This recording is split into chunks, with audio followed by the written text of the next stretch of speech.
Ministry, who always sending our preaching, our teaching on the air, no? Sabihin nga natin, the word of the Lord is alive. Everybody said, the word of the Lord is alive. Amen. Buhay ang salita ng Panginoon. Alam nyo, yan ang gustong gawin ng kaaway. Ang bigyan tayo ng kabahalaan upang ang salita ng Diyos ay hindi diretsang matanim sa batawang lupa. Sabi mo sa tabi mo, are you ready now? So okay, so ngayon ay dito po sa, maluwag pa naman tong gilid-gilid.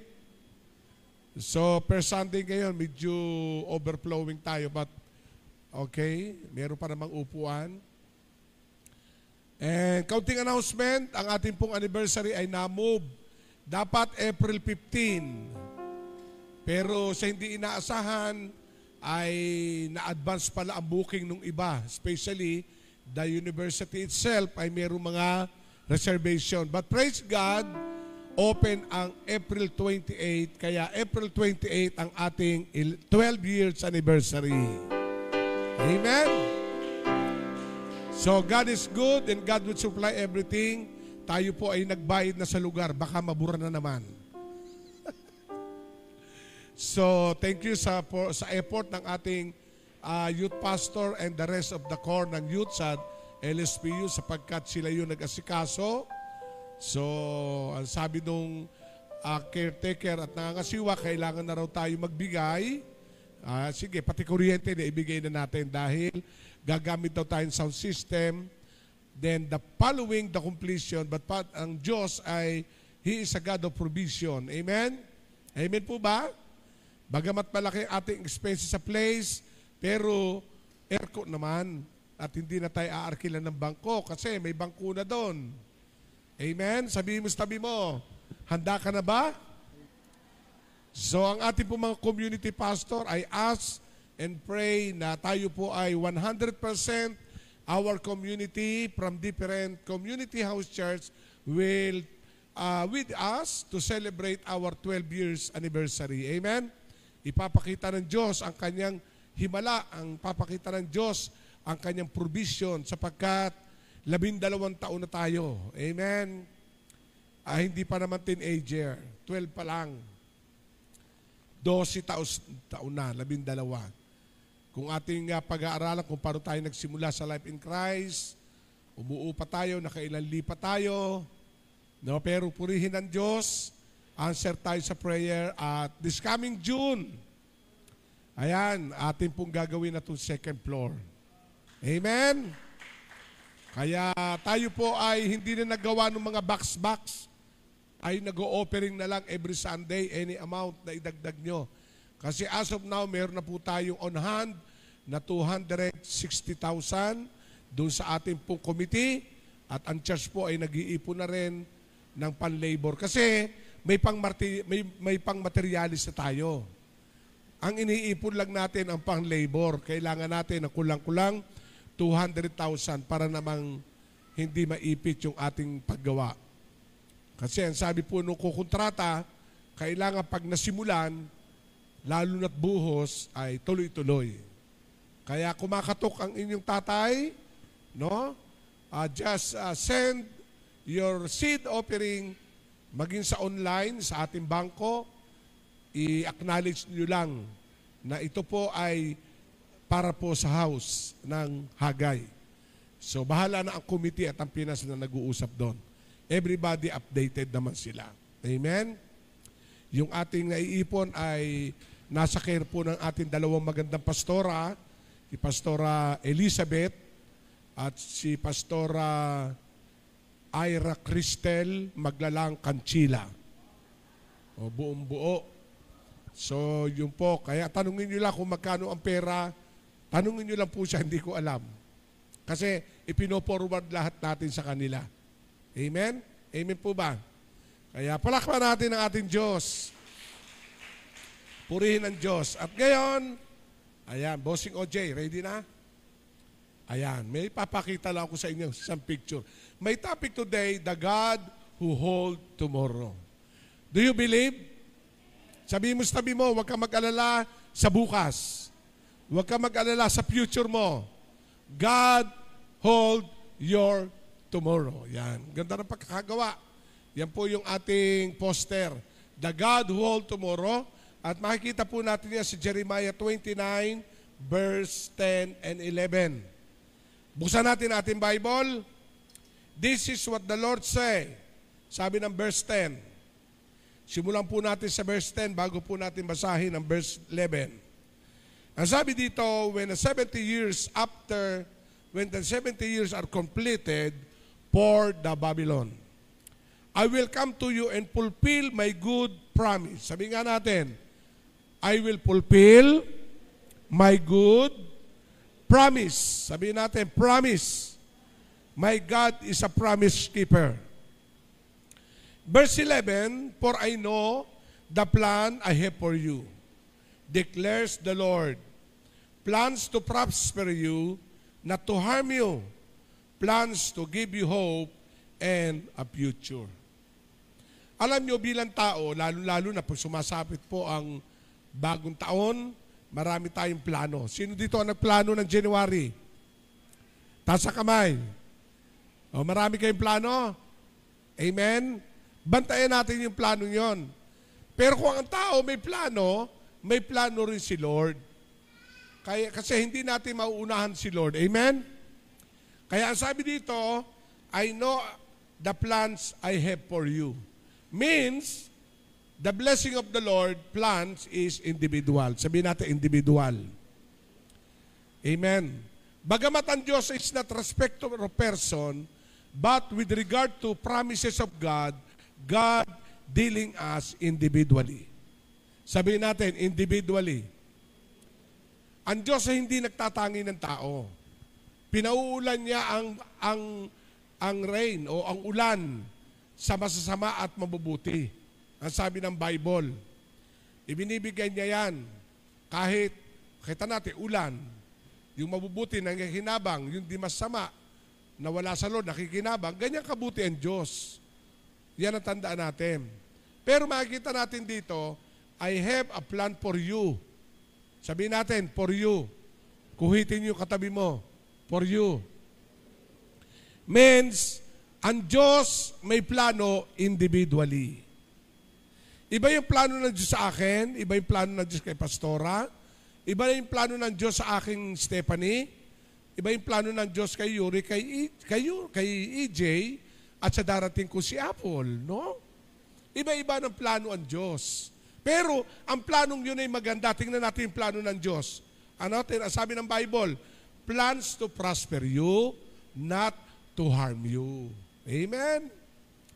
Sabihin nga natin, to prosper you, not to harm you, plans to give you hope and the future. So my topic today, pinamagatan kong the God who hold my tomorrow. Okay, i-post mo bossing yung, ayan, nakita, ano yan? Sa likod, kita ba ano ito? Pencil. Life is like a pencil. Ang buhay daw ay parang lapis. Ang bawat lapis, ito'y nagagamit sa pagsulat. Tama? Amen. At pag nagkamali ang sulat ng lapis, makikita natin sa dulo, may pambura. Burahin mo. Kaya lapis, hindi ballpen ang ginamit ko. Kasi ang ballpen, mahirap burahin. Pero pag ang lapis, kayang burahin ng eraser. Amen? At ang lapis, pag mapurol na, tinatasahan. Tama? So, anong connection ito sa buhay natin? Kaya kung sinabing life is like a pencil, tayo ay may kanya-kanya sulat ng buhay. At minsan nagkakamali tayo. Pero wag ka mag-alala, may pambura si Lord. Ihingi mo lang ng tawad, buburahin ng Diyos yun at lilimutin. Muli kang sumulat. Amen? At pag mapurol na ang sulat, tinatasahan. Ang ibig sabihin, pag tayo hindi na epektibo, malabo na hindi na mabasa ng kapwa ang sulat mo, ang sabihin mo kay Lord, Lord, tasahan mo ako. O ngayong umaga, magtatasahan tayo. Amen? Sino gusto maganda sulat uli? Amen? Amen ba? At ang napakaganda dito sa lapis, kung sino may hawak, yun ang sulat niya. Halimbawa, ang lapis na ito, ang may hawak ay musician. Ano kaya ang isusulat ng lapis? Kung siya ay isang composer, ano isusulat niya? Ang isusulat niya ay nota, lilikha siya ng magandang awitin, lalapatan niya ito ng mga nota. Bakit? Dahil ang may hawak dito ay musikero. Kung ang may hawak ng lapis ay karpintero, sa tingin nyo kaya ano susulat ng karpintero? Minuta, materyales. Sabihin, kailangan ay bakal, steel, 10 supot na simento, 2 truck na buhangin. Bakit? Kasi ang may hawak sa kanya ay karpintero. Kaya ang isusulat niya ay minuta ng materyales na ginagawa niyang bahay. Okay. Kung ang lapis na ito ang may hawak kay doktor, ano kaya isusulat ng doktor? Reseta. Bibili ka nito, iinumin mo twice a day. Parang si pastora. Inumin mo yan. May natirang isa, pinagalitan ako. Hindi mo ininom kanina umaga to. Nalaglag eh. Wala kang mawagawa, matanda na eh. So, doktor ang may hawak, ang isusulat ay reseta. Tama? May po ba? Ang ibig sabihin, kung ano o sino ang may hawak sa lapis, yun ang isusulat niya. Amen. So tayo may kanya-kanya tayong susulatin. Ang pagsulat, ito yung pagtupad ng pangarap. Ang pagsulat, ito yung gusto mong mangyari bukas. Pero ang tanong, sino may hawak ng lapis ng buhay mo? Pag may hawak ng lapis ng buhay mo ay pangarap lang, mapapagod. Ang tanong, who hold your life? Pag may hawak ay pressure, dahil nakikipag-unahan ka, dahil yung kapatid mo mataas na naabot, ikaw na kapatid, gusto mo lampasan, may pressure, right? So ang gagawin mo, may hawak sa'yo, bukod sa pangarap mo, kundi yung pressure. Oy, naabot ng kuya ko to, naabot ng kapatid ko to, kailangan mas mataas ang maabot ko. So, who hold your life? Amen? Amen po ba? So today, the objectives of my preaching, the purpose is, you need to acknowledge who hold you. And we need to examine that apart from God, you can do nothing. Amen? Sometimes ang may hawak sa'yo ay kapaligiran. Kung saan ka nakatira, kung ano kaabalahan mo, yun ang mangyayari sa'yo. Kasi yun ang may hawak mo eh. Kailangan kong gawin to, kailangan kong gawin to, kailangan kong gawin to. But today, we need to revisit the very things from the Lord na napakahalaga sa buhay ng bawat isa. Kaya, who hold your life. Sabihin natin, who hold your life. Sino may hawak? So dito sa ating teaching, napakahalaga, Ecclesiastes chapter 7 verse 14. Tingnan natin ang Ecclesiastes chapter 7 verse 14. Therefore, a man cannot discover anything about his future. Yan ang sabi ni Solomon. Walang tao na nakakaalam ng kanyang bukas. Kasi alam naman natin, ang bukas ay hindi tayo sigurado kung hindi natin alam mangyari. At maging dito, maging ako, hindi ko alam mangyayari mamaya. Bagamat mamaya, niyayakag kami ng mga kapatid ni Mrs. Pero kailangan, may hawak. Amen ba? Amen po ba? Wala nakakapredict yung mangyayari 3 days from now. But praise God, there is only one God who hold everything. Kaya sabi dito na Ecclesiastes chapter 7 verse 14, Therefore, a man cannot discover anything about his future. And Ecclesiastes chapter 8, verse 7, since no man know the future, who can tell him what is to come? Oo nga naman, ang sabi diyan. Kung ang tao nga hindi niya alam ang mangyayari bukas, sino naman ang makapagsasabi sa kanya sa darating na mga araw? Amen? Hindi totoo si Manang Bola. Bola nga yun eh. Amen? Amen po ba? Hindi totoo ang horoscope. Kasi yung horoscope, bumibili iba ng dyaryo. Ako'y naalipin ako dyan eh. Bumibili ako ng dyaryo, titingnan ko lang horoscope. Ang horoscope ko ay, ano ba horoscope ko? Palibas, hindi na ako naniniwala eh. August, Leo. Nakalagay doon. Umaga, nabasa ko. Huwag kang aalis ngayong maghapon. Ay may interview ako. Hindi nga ako umalis at hindi ako na-interview, walang trabaho. Kaya, hindi totoo ang horoscope. Ano? Hindi totoo ang palm reading. Iniisa-isa ko lang. Hindi totoo. Nako, ang guhit ng palap mo palabas, magastos ka ano. Ito naman papasok, maramot ka. No? Nako, ano? Hindi totoo. Amen? Naalala ko, ito yung pag ano lang ng mga kaibigan ko no, napadaan kami sa Quiapo, meron manghuhula. Kasi nagtatrabaho ko sa Coca-Cola, na-destino ko sa Coca-Cola Otis. So, ang daan nun ay Quinta Market. Yung ilalim ng Quiapo. Yan, doon nagsushooting si Tanggol. doon ako naglalakad.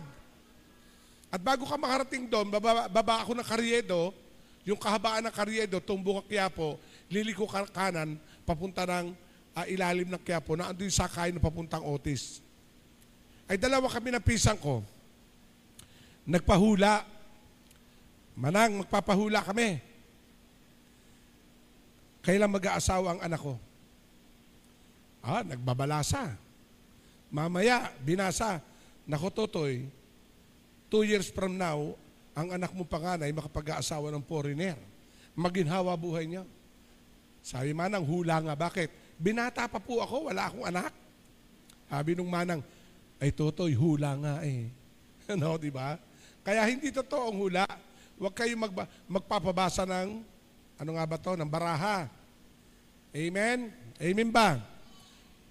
Kasi maging sila, kung totoong sila manghuhula, inulaan na nila ang kanilang future. Di ba? Abay, naglalakad ako ng 4 na taon doon sa may market na yun eh. Hanggang ngayon, manghuhula pa. Humalinin na yung anak. Humalinin na apo. Maghuhula pa rin. Ay, ba't hindi nila hulaan? Yung iba, nanghuhula. Ano lalabas sa loto? O, di ba? Kaya, yung mga ganon ay patsamba-tsamba, hindi totoo. Bilang mananampalataya, ay huwag na tayong kukonsulta doon sa horoscope, sa palm reading, o kaya naman ay sa guhit ng bituin na pag daw sa gabi, pag ikay umuwi, na meron daw bulalakaw sa gabi.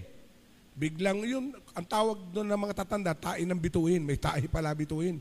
Yung biglang lalabas, shhh! Ako naghihintay nun. Tapos magwiwis ka raw. Hindi totoo yun. Amen, sabihin mo, hindi totoo. Ano ang totoo? Ang totoo, dapat malaman natin ano sinasabi ng Panginoon patungkol sa buhay. Kasi the one who know the heart is the one who made it. Nanuniwala kayo doon? Ang sino man nakakaalam ng puso natin ay yung lumikha dito. At sino nakakaalam ng isip dito, yung lumikha sa isip. At kung sino nakakaalam sa buhay ng tao, yung lumikha sa atin. Right? Ang ibig sabihin, ang Diyos, He is the creator of life. He is the sustainer of life. Kaya ito ay masasabi nating unpredictable, but to God, there is an open door.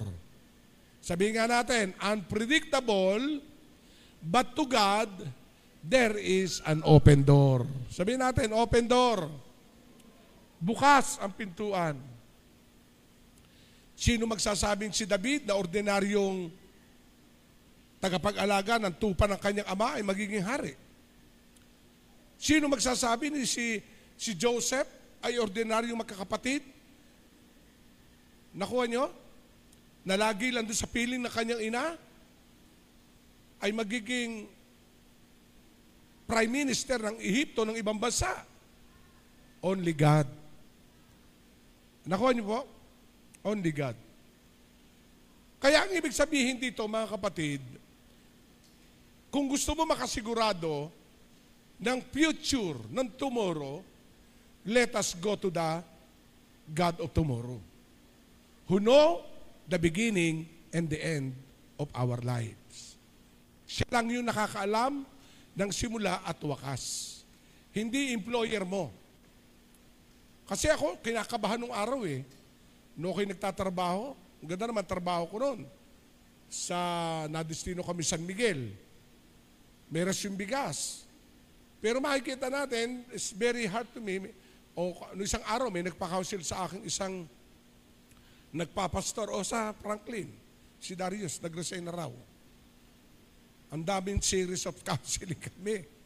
Sabi siya, bagamat hindi mo kami, ay pwede ba humingi ng advice? Hanggang sa tuluyan na nag-resign. Gusto niya raw ipalo yung call. Ang sabi ko, pag mayroong confirmation sa iyo on Lord, at talagang nais mo na wala na raw ng peace, go to and follow your calling. Ganyan nangyari sa akin noon. Maraming tao nag-aalala sa aking future. Unang-una na ang magulang ko. Siyempre naman, unpredictable nga, hindi mo alam kung mangyayari sa iyo. Samantalang yung every 15 days, sasahod ka, every 10 days, may bigas ka, every 30 days, may sweldo ka. Routine ang buhay. Pag nadestino ka sa pala sa malayo, may per dime ka, may additional, 70% ang sweldo mo dahil wala ka doon sa area mo. So means, 1987, I asking God, Lord, I follow my calling, but prepare my tomorrow. Pero hindi ganun kadali yun. A lot of testing and sacrifices, hanggang sa tumatanggap lang ako noon, 30 pesos a week. 1987. Biro mo yun. Hanggang sa misa nadestino ko saan, naglalakad na lang ako. But I never nagreklamo sa Lord. Sabi ko, Lord, okay lang. No? Maselan ako talaga sa tinitiran. Pero nakatulog ako sa gilid ng mga kulungan ng manok. Nakatulog ako sa gilid ng koral ng baboy sa misyon. Sabi ko, Lord, okay lang. And to cut the story, what happened today is because the God is the God of future. Right? Amen po ba? Yun, sino yun? Lakas. Praise God. No? May jacket ka mamaya, apo. Opo, mabuti. Palapakan natin ang Panginoon. Nakikinig yung bata. Opo. So, ang ibig sabihin, you need to call God the God of tomorrow. He is the God who hold your tomorrow. Ang Diyos lamang ang makatitiyak ka. Amen? Ang Diyos. Hindi tayo. Yung mga kamag-anak ko, nanghihinayang sa akin. Nung nakita na akong Lunes, nasa sa Gatid, may dala ako ng trompa, nagpipreach ako ha.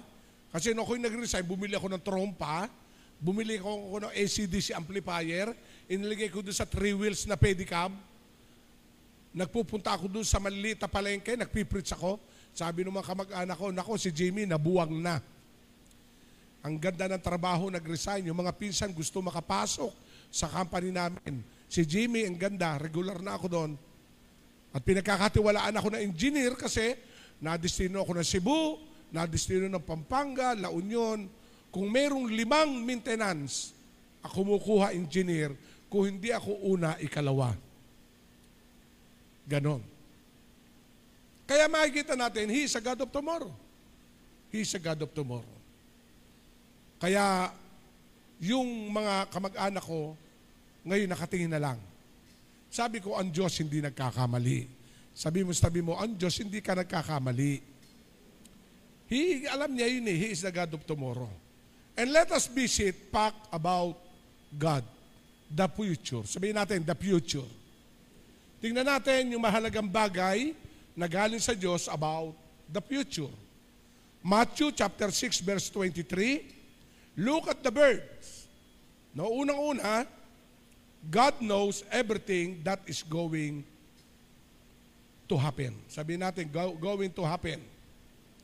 Alam ng Diyos ang mangyayari sa buhay mo. God knows everything. Sabihin nga natin, God knows everything.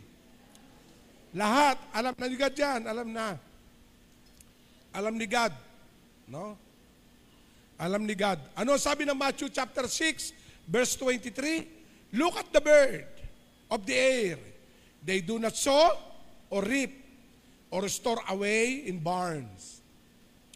And yet, your heavenly Father feed them. Ang sabi ng Matthew chapter 6, verse 26. Tingnan natin, sabihin ka natin, look at the bird. Huwag niyo sasabihin ni Superman, hindi. Look at the bird. Pinatingin ng Panginoon ang mga tao sa langit. At ang sabi, tingnan niyo, tumingala kayo. Noong nakita niya, they do not sow and reap of the store away in barn. And yet, sabi nga natin, and yet, your heavenly Father feed them. Are you not much more than valuable than they? Ang tinutukoy niya ay yung mga maya. You are now much favorable than the sparrow. Tingnan mo nga yung mga maya. Hindi sila nagtatanim, hindi sila nagtatanim o nag-aani, wala silang imbakan. Pero sabi diyan, ang iyong amang nasa langit ang nagpapakain sa kanila. Amen. Ang Diyos ang magpapakain. Amen? Mga himala. Right? Ito, totoo nangyari sa amin. Naalala ko noon si Stephanie lang ang aming baby. Kasi nagkakasal na ako noon eh. Nagkakasal ako. May kasal ako sa Lipa. Ang aming sakyan noon, yung Pierang Tamaraw na kulay puti. Na ayaw pa akong papasukin sa resorts. Kasi noong ako'y magkakasal, ang nagpapasukan, Pajero, Ford, ay dumating yung pera, kakarag-karag pa, sabi ng gwardiya, no, hindi ko pwedeng pumasok. Ay kasi mga class yung sasakyan eh. Hindi naman ako umimik, naandun ako sa gate. Nagdadatingan, nanggagara. Mamaya sabi ko sa gwardiya, guard, ayaw mo ako papasing. Sir, kasi may mga bisitan darating, baka mapuno. Ay hindi matutuloy ang kasalan. Bakit po? Ako magkakasal? Isusumbong kita doon sa kasalan. Ay hindi po. So, etong kwento,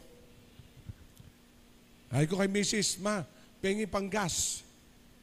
Wala. Panggatas na Stephanie. Alam niyo, ako na mamlansya ng damit ko eh. Ayan, no? Ganda ng plancha, di ba? Sinagot ko yan. Sabi ko kay Miss, ako mamamlansya. Kasi hindi siya pwede mainitan dito. Alam ko na yon. Itaga mo sa bato. Ako mamamlansya ng damit ko. O yan. No ako'y namamlansya, I need allowance for gasoline. Yung barong, naplansya ko na. Mamaya pantalon. Di ba yung mga nanay, yung kabayo, sinusuot yung pagpasok, hinihimas pa yan eh, ng basa. Ngayon, spray na lang. Paghimas ko, may bumunggudo sa bulsa. Sabi ko, baka ito ay panyo. Adi, ginanong ko ng kamay ko, hindi panyo. Nung kinuha ko, 300. Pero ako'y nagtataka. Ba't hindi man lang nagdaan sa tubig kung ito'y winashing machine? Alam niyo, napaiyak ako, sabi ng Lord sa akin, ikay naniniwala, panyo yan? Dahil kailangan mo. Sabi ko kay Mrs. Ma, may pera pala ako na iwanan sa bulsa.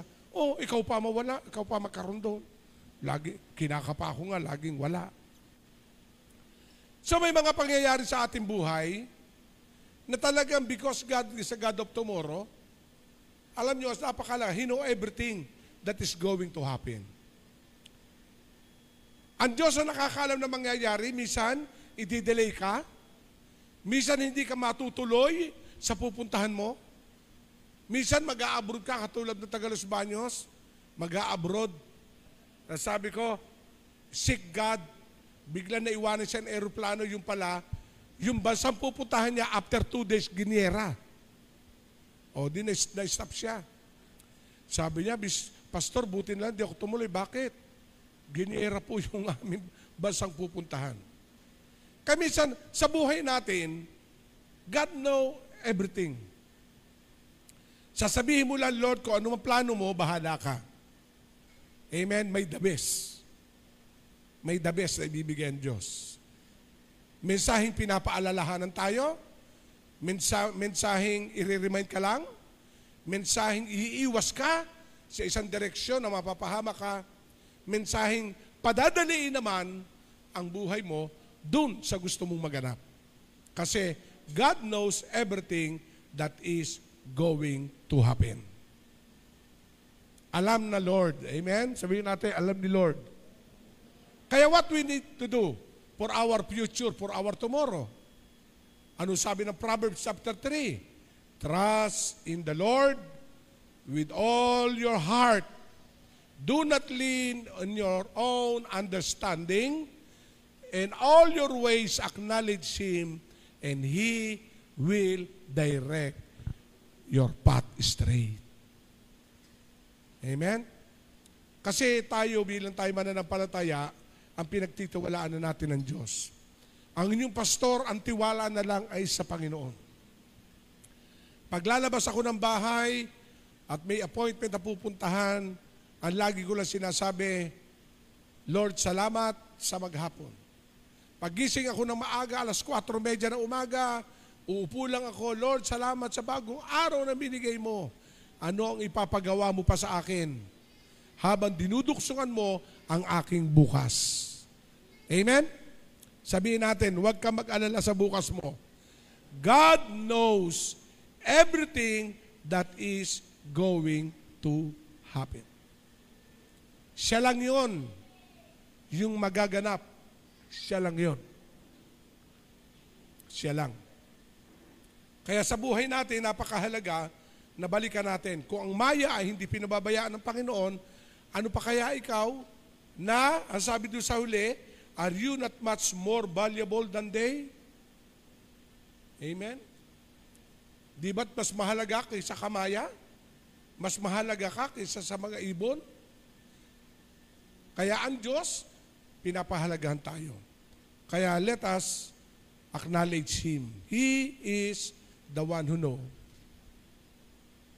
what is going to happen. Alam ni Lord. Pagsakay mo ng bus, going to trabaho sa Manila, alam ni Lord yun. Alam ni Lord.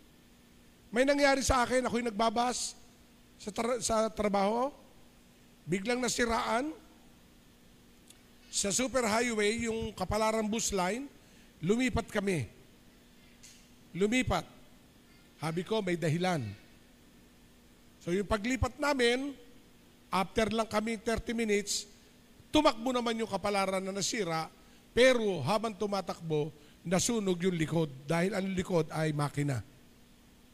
So isipin mo kung pala kami nakasakay, ako pa naman sa likod na sakay. Kasi siyempre, mula Santa Cruz, puno na. Pagdating ng Gatid, puno na yon. No? Adi sa likod, ako basta sa tutulog. Kaya makikita natin, He is the one who knows what is going to happen. So what we need to do for tomorrow, trust in the Lord. Huwag kang aalis sa bahay nang wala kang dasal, nang wala kang panalangin. Pag-iisip mo pa lamang sa umaga, magpuri ka na sa Diyos. Kausapin mo na siya who hold your tomorrow. Everything. Yung sinabi ng Matthew chapter 6 verse 33 ay hindi lamang to supply everything. But you know, if you early in the morning, you seek God first, makikita mo yung divine direction ibibigay sa iyo ng Panginoon. Yung divine direction. Kaya napakahalaga bilang tayo mga Kristiyano, do not worry. Do not worry about you eat or to dress. Yung pinaka-context ng Matthew chapter 6 verse 26 ay huwag kayong mag-alala sa kakanin. Kung babasahin natin yung nauna sa unahan ng Matthew chapter 6 verse 20, mas mahalaga ang buhay kaysa pananamit, mas mahalaga ang buhay kaysa pagkain, mas mahalaga ang buhay kaysa bahay, mas mahalaga ang buhay kahit anumang meron ka. Pinapahalagan. Kasi bakit? Ba sinabi ni Lord? Kasi ang pag-aalala ay ang pinagbubuhatan ang pagkain. Sino nga naman hindi mag-aalala kung isang takal na lang ang bigas mo? Right? Sino nga mag-aalala pag yung shellane mo kaandap-andap na? Sino nga naman mag-aalala na pag umuwi na sa gate mo ang disconnection? Pero may sagot ang Diyos. Tumingin ka sa langit, ang ibon hindi ko pinababayaan. Ikaw pa kaya? Sabi mo, malakas ka kay Lord. Malakas ka kay Lord. Ang Diyos ang nagbibigay. Tandaan natin yon. Hebrews chapter 4 verse 13, nothing in all creation is hidden from God's sight. Everything is uncovered and laid bare before the eyes of Him, to whom must give an account. Ang sabi niyan, nothing in all creation hidden from God's sight. Totoo naman, lahat ay lantad sa Panginoon. Walang nalilihim, walang natatago sa mata ng Diyos sa lahat ng kanyang nilikha. Kasi bakit? God is all-knowing God. Sabi natin, all-knowing. So ang ibig sabihin, kung walang nalilingid sa kanya, uncover means lantad.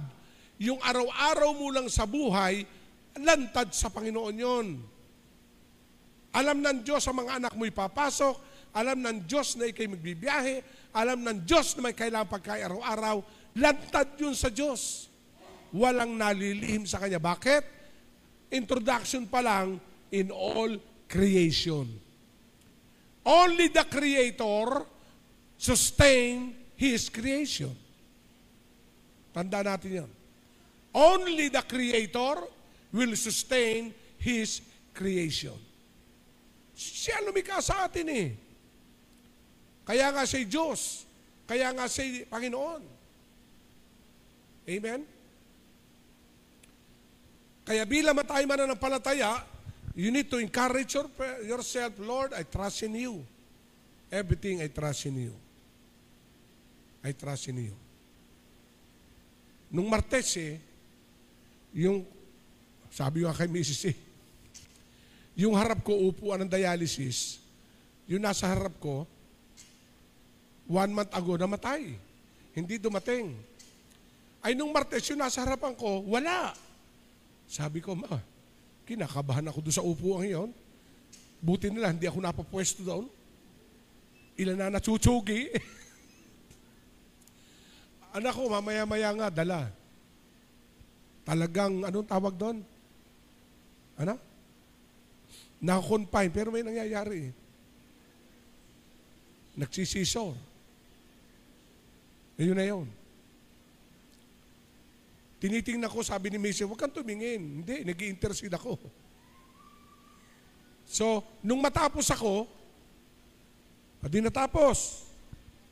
Natapos ng vulcanize. Nung matakpan, kasi na, nilapitan ko. Sabi ko, nurse, pwede ba ipag-pray ko si kuya? Opo, sabi nung nurse. Tumutok na yung nurse Kuya, tito, ipag-pray ka ni pastor, napatingin. Alam niyo, umiiyak ako. Binulong ko lang siya. Sabi ko, trust God. Siya may hawak ng buhay mo. Pinag-pray ko. Tapos, nung palis na ako, umungol na lang siya. Pero alam niyo, pag yun dumadating, nagsosolo, ang lakas-lakas noon. Tinutulungan pa nga yung isa. Kaya nakita ko doon talaga, no one can predict your life every day. Only God. Only God. Amen. Kaya napakahalaga sa Hebrews 4:13, nothing all creation is hidden from God's sight. Again, only the Creator can sustain His creation. Siya lang yun. Kung si Ford, Siya may create sa port. Parang yung isang Grand Prix. Mayroong sa isang bansa na may Grand Prix, yung karera ng mga sasakyan. Mayroong nag-join. Ang dala-dala niyang sasakyan ay Ford. Ilalaban niya ng Grand Prix. Bigla nagka-problema. Napadaan yung sasakyan, bumabas yung lalaki. Sabi, hey bro, what is the problem? Sabi, ay bigla naman niya. May laban pa naman bukas, nagpa-practice ako. Okay, give me a tools. Kinuha ang tools. Mamaya pinabuksan ng hood. May pinipihit-pihit lang. Mamaya nung sinara, okay, start. Nung pag-start, bumalik. Okay, good. Sabi ka, go to the Grand Prix tomorrow. Sabi nung may-ari ng car, hey, by the way, what is your name? I am Henry Ford, the creator of your car. Nakuha nyo? Ang bilis niya lang hinipo. Kasi siya may likha, alam niya ang sakit nun. Ganon din sa atin. The creator of heaven and earth is God. And God alone who sustained the creation. Amen? Yes, gagamitin ng doktor. Kaya sabi ko, Lord, thank you for the strength.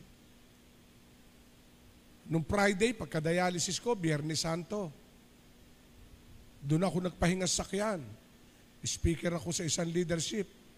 Sabi ko kay Ma, payagan mo na ako at lakas ko ito.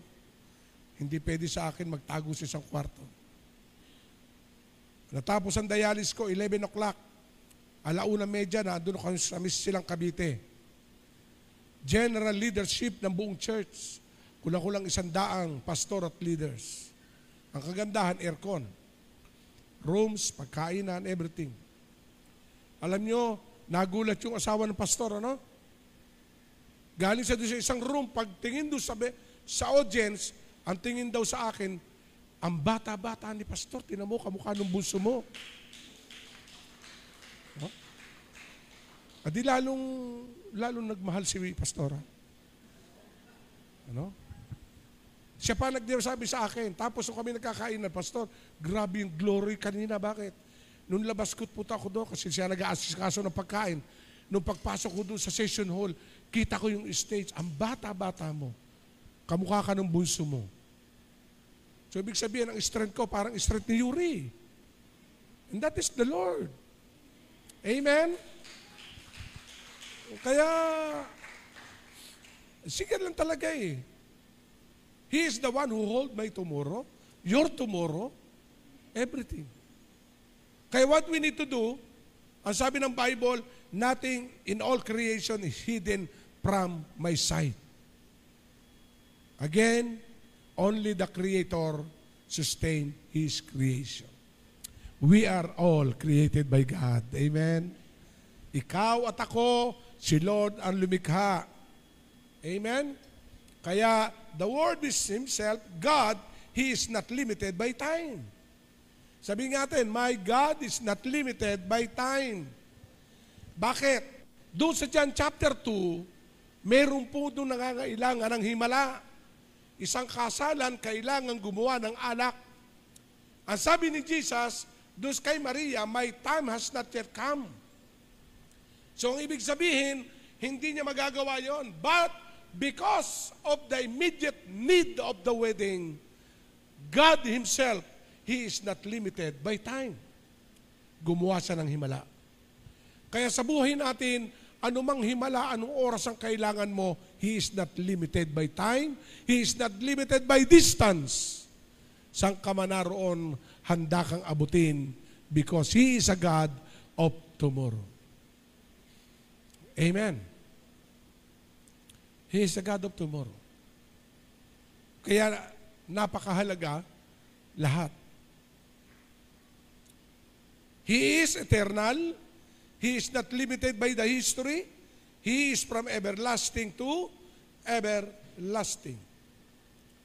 And my definition, we cannot limit God to human parameter. He can see it all. Kasi tayo ay meron tayong limitasyon. But God, hindi kayang limitahan ng human parameter. Kita niya, Lampasan ng tingin niya. You know?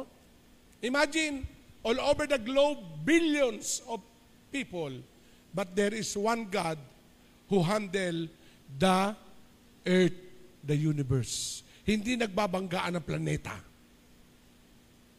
Isipin mo yun. Kaya even scientists discover there is a supreme one who handle the moving of the earth. Kasi nagugulat sila, diretso naman ang ikot ng earth. Ang buwan hindi po nagalaw. Akala natin buwan ang nagalaw na mayroong sunrise, sunset. Earth po ang nagalaw. Ang mga buwan naka-steady lang dyan. I imagine? Pero ang Diyos alam. Kaya nga sabi ng Bible, even the very hair of your head counted by the Lord. Kahit ang bilang ng iyong buhok ay bilang ng Lord. Amen. Amen ba? Palapakan natin ang Panginoon. Kaya napakaganda, Psalm 139 verse 16, your eyes saw my unformed body, all the days ordained for me were written in your book before one of them came to be. Your eyes saw. Nakikita niya. Kaya hindi tayo makapagtatago. At hindi kayang pumikit ang mata ng Diyos sa'yo. Hindi siya natutulog. He is eternal. Ang Diyos hindi napapagod. Amen? 24 hours na binabantayan tayo. Pagka Lunes, alam ng Lord kung nasan ka. Martes, alam ka. Alam niya na nasa biyahe ka. Ako nga, nung kami nasa misyon sa Davao, mayroong pastor na naiwan ng barko. Ang barko, pag umalis sa puerto, hindi na babalik yan.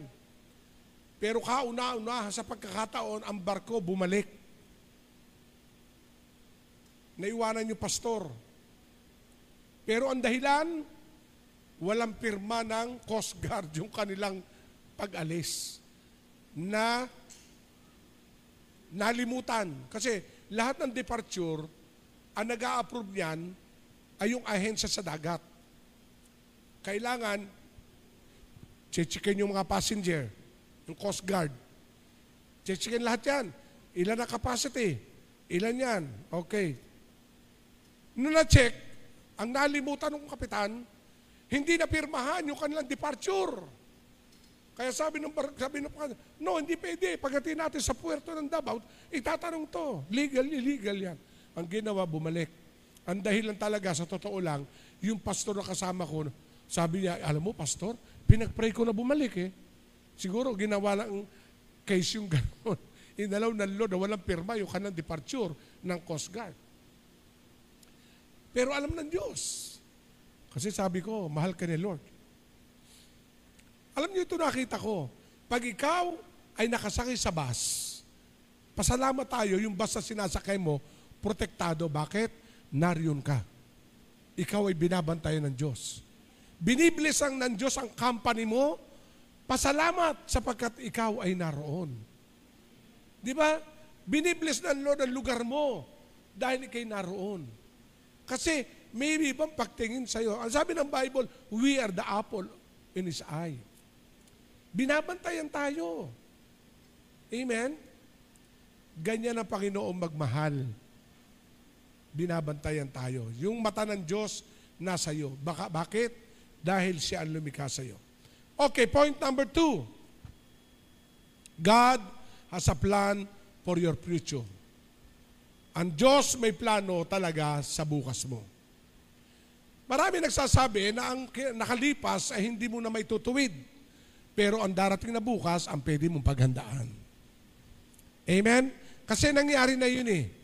Kaya dapat yung nakaraan, wala nang sisihan, wala nang turuan, dahil yun ay bahagi ng imperfection ng human being. Dahil tayo ay tao lamang, yung ating nakalipas ay hindi natin maitutuwid. Pero ang ating maitutuwid, mapaghahandaan yung future and tomorrow.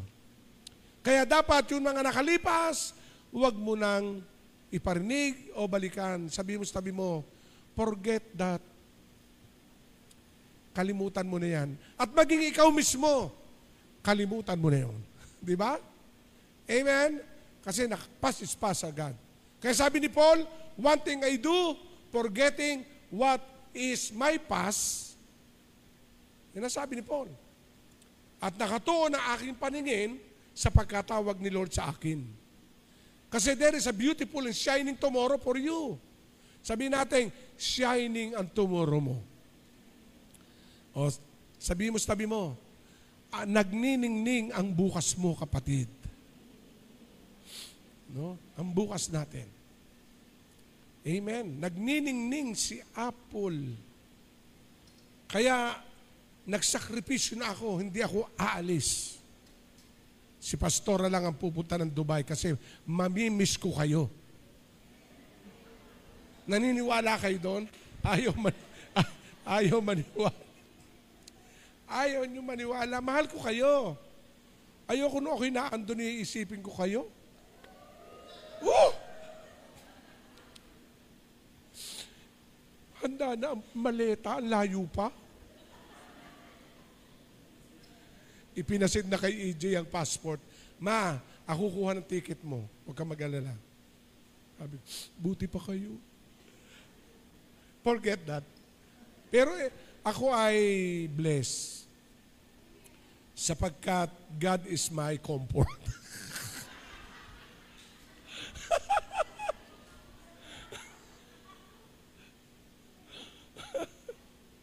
So, napakahalaga.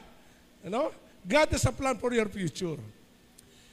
Huwag kang maikahon ng nakalipas. Palayain mo ang sarili mo sa nakalipas. If the devil reminding you about your past, tell the enemy about your brighter future. Amen? Amen. Ayan ang trabaho ng kaaway eh. Deceiver, papaalala sa'yo, nakalipas mo, papaalala, ginawa mo, papaalala. Pag ginagawa ng demonyo, stop, devil. Ito sinasabi ko sa'yo sa magandang bukas na nakahanda sa akin galing kay Lord. Amen? Kaya brighter future. Right? Ako'y nasisilaw sa lugar na ito eh. Kasi nagniningning ang inyong bukas. Diba? Kaya pag tayo nagsusulubong, gumanong ka. O, sister, ba't ka nakaganyan? Nagniningning ang bukas mo, kapatid. Nakasisilaw ang ganda ng buhay mo. Yes. Huwag yung dim na dim. Amen. Kailangan sa umaga pa lamang, Lord, thank you for the strength, for the favor. I am alive. Thank you. Yun lagi ang sasabihin natin. God has a plan for your future. Acts 13:26. Like David. Ang sabi dito ni David, sa Book of Acts, niremind ito ng mga apostle, now when David had served God purpose in his own generation. Kita natin si David kasi, nung mamatay na bulok. Sabihin natin, pag namatay tayo, mabubulok din tayo. Pero si David, habang siya nabubuhay, ang sabi diyan, David had served God purpose in own generation. Habang ikaw ay nasa henerasyon mo, maglingkod ka sa Diyos. Kasi pag ikaw ay umunat na pa, ala na. Ang isusuot mong barong hindi dito ang may ang barong mo isusuot yung may hati sa likod. Alam niyo ba kung bakit? Ang sinusuot sa bangkay, sarado ito kasi dito. Kasi ginaganon lang eh. Kaya kalimitang nakakita kayo sa ukay-ukay na barong binili nyo na hati sa likod, huwag nyo bibilin. Galing sementeryo yun. O kaya may tahe. Pero ang barong ni Pastor nasa gitna dito pa, sarado. Buhay pa eh, di ba? Pero ang point ko dito, si David, biniless ng Lord. Kahit ang buhay niya ay natunaw na, pero kagandahan kay David, habang siya'y malakas, pinaglingkuran niya ang Diyos sa kanyang henerasyon. In other words, habang siya'y buhay at malakas, binigyan niya ng oras ang paglilingkod ni Lord. Amen? Ang paglilingkod naman sa Lord, hindi naman lahat yung tatayo ka lang, hahayo, hindi. Ipag-pray mo ako, naglilingkod ka sa Lord. Tumulong ka sa mission, naglilingkod ka kay Lord. Magbigay ka ng iyong finances sa church, naglilingkod ka kay Lord. Di ba? Amen. Meron nga nag-support sa atin eh. Ay, Bishop, hindi na nga ako makatulong physically dahil ang layo ko. Sa magitan man lang nito, makatulong ako. Naglilingkod ka na noon. Kasi iba tayo ng kaloob. Yung iba walang kaya, pero kaya oras niya. Di ba? So naglilingkod din yun. Si David, malinaw, David had served God purpose in his own generation. Kaya in our own generation, serve God. Sabihin natin, serve God. I serve my God on my generation. On my generation. Kaya ako nagagalak. Bakit? Nabantayan ko na third generation. O may mga pamilya dito. O si Beverly, asawa niya, dalagat binata, leader ko na yan. Ikinasal. O nakasama ko pa yung mga anak niya, si Cindy, ating service administrator. Yung anak na Elijah, ako pa naghandog. Aabutan ko pa yung asawa ni anak na Elijah. Ako pa magkakasal. Ilang taon ako na 85. O sige mga apo. Kasi masarap yun eh. O kasama ko si Mami at si Daddy. O sila Joanne. Ay ito na, mga apo ko na, dinidisciple ko ngayon eh. Yun ang ibig sabihin. In your own generation, serve God. Kasi pag unat na ang paa, ala na. Siya nawa. Di ba? Kaya minsan pag nag-hospital visit, sasabihin nung nasa hospital, ay salamat ako'y gumaling. Paglilingkod ang Lord. Yes, maganda yun eh. Di ba? Habang tayo nagtatrabaho, kahit kayo abala sa trabaho, naglilingkod din kayo sa Lord, marami tayong kaparaanan para maglingkod sa Lord. Kaya in our own generation, yung mga teacher, kayo ay classroom evangelist. Classroom missionary. Hindi man kayo nakasama sa hayo, pero yung mga estudyanteng nasa inyong eskwelahan, nawiwitnessan ninyo, missionary na kayo. Amen. Yung mga boss ng company, no? Yung mga empleyado, nasiwitnessan nyo.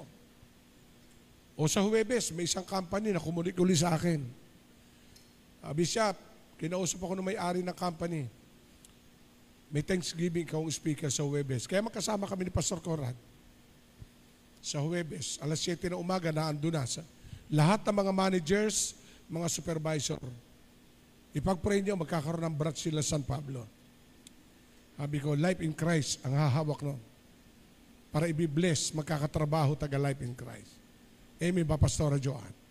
Praise God. Kasi God eh. Sabihin nga natin, only God has a plan for the future. Kaya kung wala ngayon, wait. Dahil yung future mo, nariyan. Kaya ang sabi nga nung iba, worth the wait. Di ba? Amen. Yung iba nagkakaedad, huwag kang mag-react. Walang violent reaction dahil meron kang kabiak na darating. O taas ang kamay ng mga dalaga pa. Yung wala pang boyfriend, girlfriend. O yung may girlfriend, boyfriend na, magpakasal na kayo. So makikita natin dito, your future depends upon God. Amen? Si Lord ang may-ari ng bukas natin. Sabihin natin, thank you Lord. Kaya David serving God in his own generation. No? Shortcut ko na po. Colossians chapter 3 verse 15. Wala to sa outline but I want to read. Join with me. Colossians chapter 3 verse 15. Paghariin ninyo sa inyong puso ang kapayapaan kaloob ni Kristo. That is our future peace of mind. Sabihin natin, my future with peace of mind. Yan ang buhay natin ngayon. Kailangan meron tayong may kapayapaan. Amen? Ano sabi?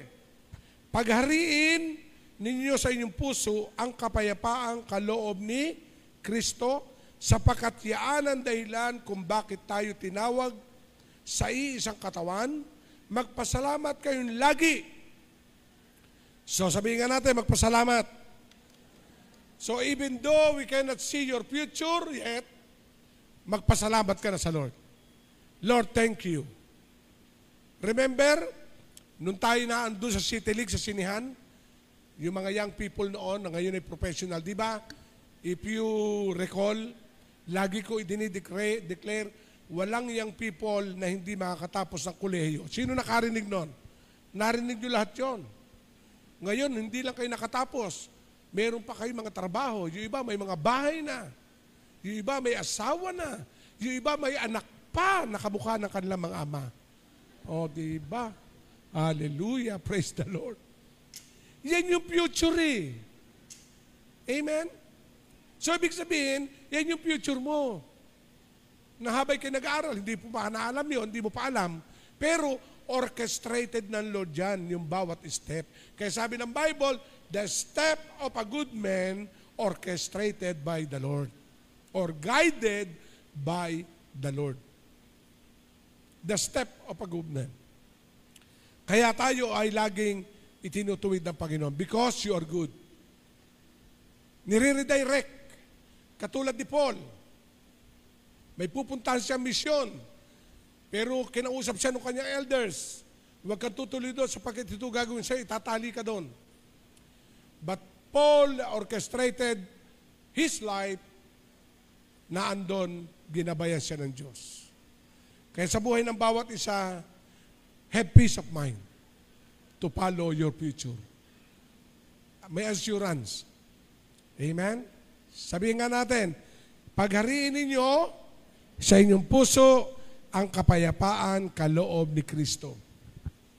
Kasi, pag ikaw ay binalot ng alinlangan, kaguluhan, kahit maganda na tinatahak mo, wala kang peace of mind. Kaya si Pablo, sabi niya I know the secret of being content. Whether I am eat, whether I am full, where I am hungry, I know the secret of being content. The peace of Christ is in me. Amen? Kaya si Pablo, makita natin, naranasan niya lahat, pero sabi nga, ang peace ni God ang nagro-rule. Ang ibig sabihin ng rule sa talatang ito is governing authority of God to everyone. Yung bang kahit na medyo alanganin na nangyayari, pero may peace of mind ka pa. Why? Because of Christ. Hello? Kaya sabi dyan ang kapayapaan ni Kristo ang maghari sa inyong mga puso. Kasi hindi naman yung possession na magbibigay sa atin ng peace. Sa totoo lang, maraming bilyonaryo walang peace. Kasi binabantayan nila ang market money kung bumababa o tumataas. Di ba? Di na, wala akong security. Sabi security, labas kayo lahat. Hindi, wag na, dadalurin yan para maborn again. Ano? Nakuha nyo? Sa makikita natin, talagang peace. Kahit may kaya, hindi makalakad ng walang gwardiya because of unpeace sila. Pero ang Christian, kahit mainit, humihilik pa yan. Kahit ang palabigasan ni wala na isasaing bukas, nag-iinip pa yan. No. Di ba? Kasi punong-puno na kapayapaan tayo. Yan ay hindi kayang bayaran. Yan peace of Christ. Malinaw, ano? Kapayapaan galing kay Kristo. Kasi naman ang pangako ng John 14:27, peace I give unto you, hindi kaya ibigay ng mundo, ang kapayapaan na iniiwan ko sa iyo. Kasi kahit nasa atin ang mundo, nasa iyo possession, ang ganda ng bahay mo, nagbibilang ka ng sasakyan, may pang-Lunes, pang-Martes, Pero hindi ka garantisado na and surely I am with you always to the end of the age. Sabihin natin, to the end of the age. Promise. God is with you every step of the way. Sabihin natin, God is with me every step of my way. Kasi ang promise ay ano? Ano promise? Surely. Ang sabi diyan, and surely I am with you always. Sabihin natin, always. To the very end of the age.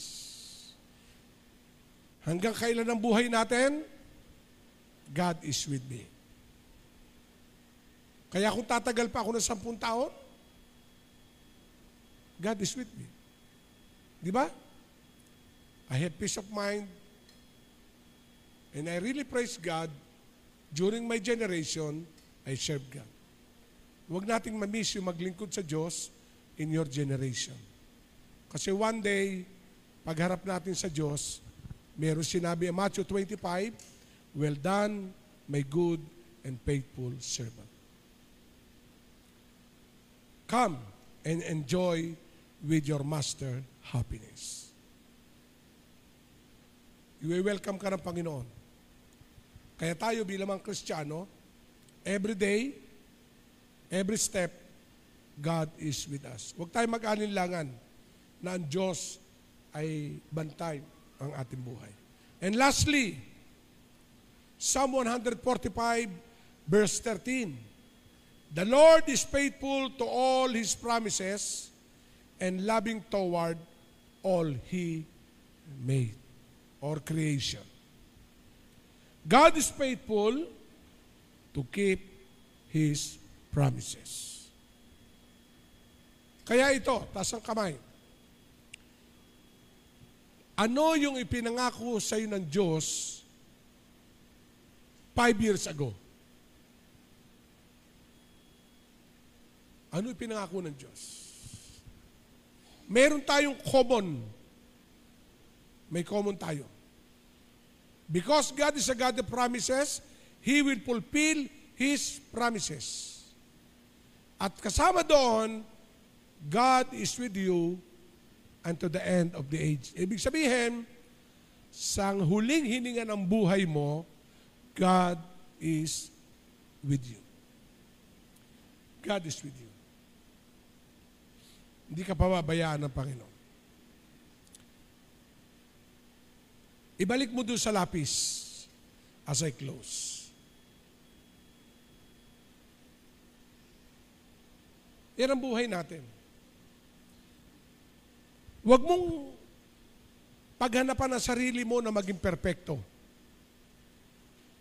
Dahil walang taong perpekto. Magi-struggle ka. Kung babasahin mo mula umaga, dapat ako hindi magkasala. As a human being, ang prayer ni Christ ay ito, sa John 17. Hindi alisin sila dito, kundi alagaan mo sila habang sila ay narito. Yan ang promise ni God. Kaya makikita natin ang lapis sa unique illustration of our life.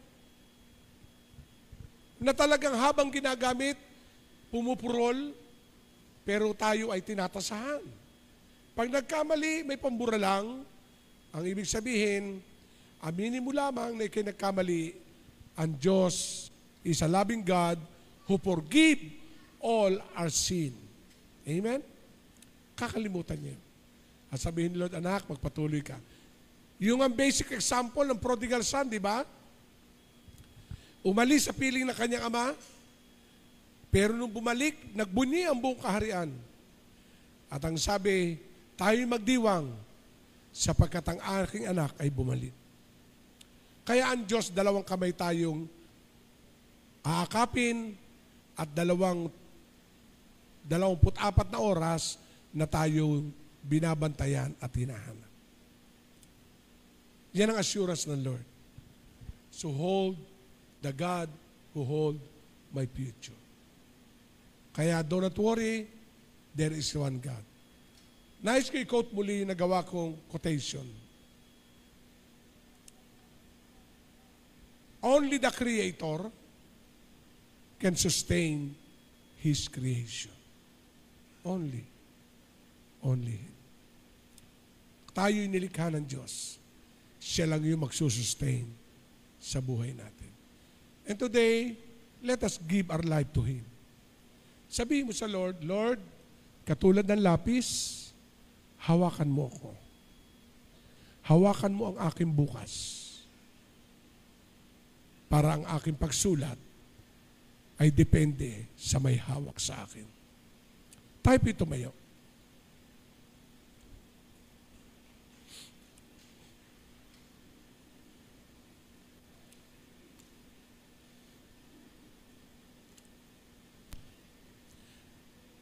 Let us surrender our life to the Lord.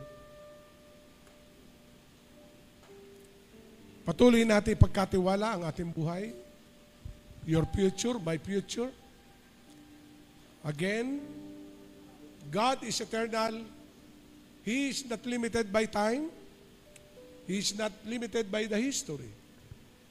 He is not limited by the season. He is the God of all seasons. In His time, He makes all things beautiful. And allow God to take hold our future. Shall we sing Tagalog song, Panginoon, Ika'y hindi nagbabago. Mula noon hanggang ngayon. At habang inaawit mo ito, kung mayroong tinatawag na recollection, recommitment, and rededication, start today. Again, to rededicate our life for the assurance of our future. Because God is a God of the world. Oh,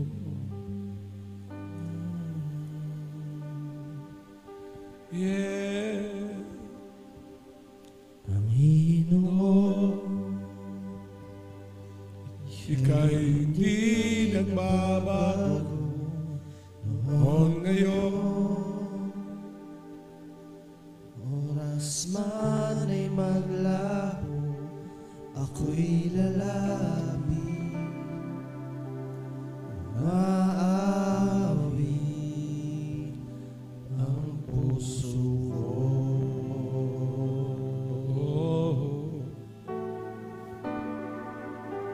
Kasama ko ang iyong mundong likha, sumasabay sa pagbigay ng luwalhati sa iyo, Ama. Buong puso,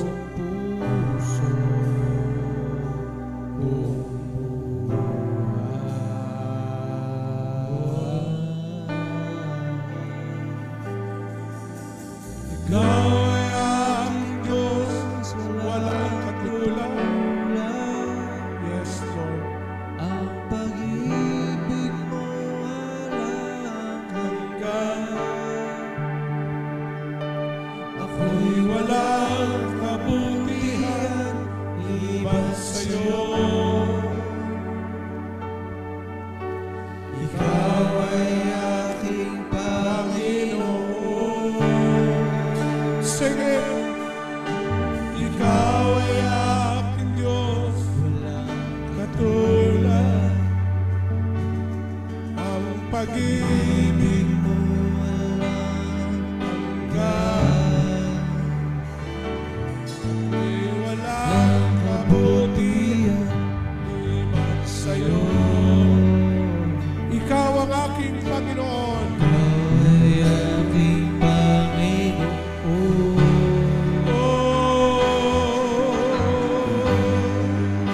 Diyos ka lang Kausapin natin ang Panginoon. Who hold your future. pag-ibig Who hold your tomorrow.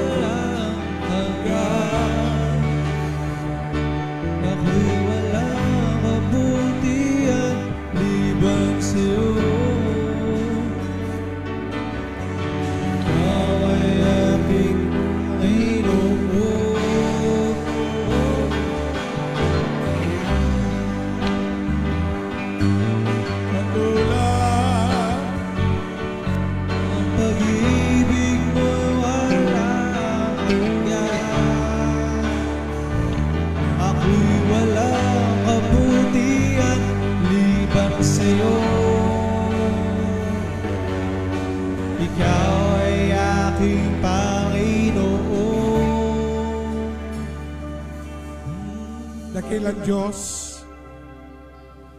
dumudulog kami sa iyo ngayong umaga. Alam namin, dakilang Diyos, Ikaw ang lumikha sa amin. Ikaw ang nagsabi sa aklat Jeremiah chapter 1, kahit kami nung nasa sinapupunan ng aming mga magulang, kilala mo na kami at binabantayan. And you set apart everyone. Salamat, dakilang Diyos, dahil nilikha mo kami, and our future depends on you. There is one God who holds our future. Inihandog ko sa iyo yung mga anak, maging ang mga young generation, the young professionals, the young people, and even the children. Prepare the best future for them. Salamat sapagkat ikaw ang nagdadagdag ng mga kaluluwa na lumalapit sa iyong paanan, na tinubos ng sarili mong dugo. At kami inihahandog namin sila sa iyo, hindi lamang sa ngayon, kundi ang bukas ng bawat isa. Wala man dito ang aming pamilya, subalit ang bukas nila ay hawak mo rin. Kaya inihahandog namin sa iyo ang bawat pamilya ng bawat isa. Itaas ang kamay ng mga tatay at nanay, please. Lord, kita mo ang mga nanay at tatay na narito. Kasama nila ang kanilang mga anak.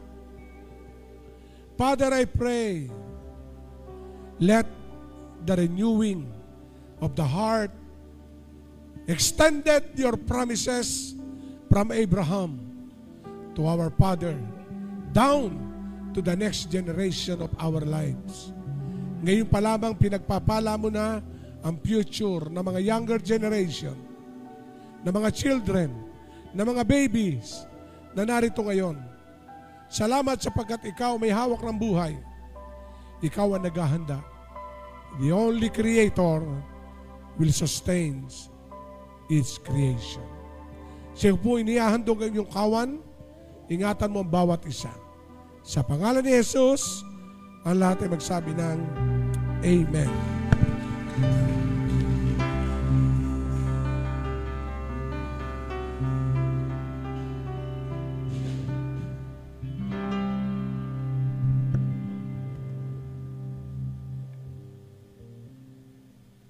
Lopez.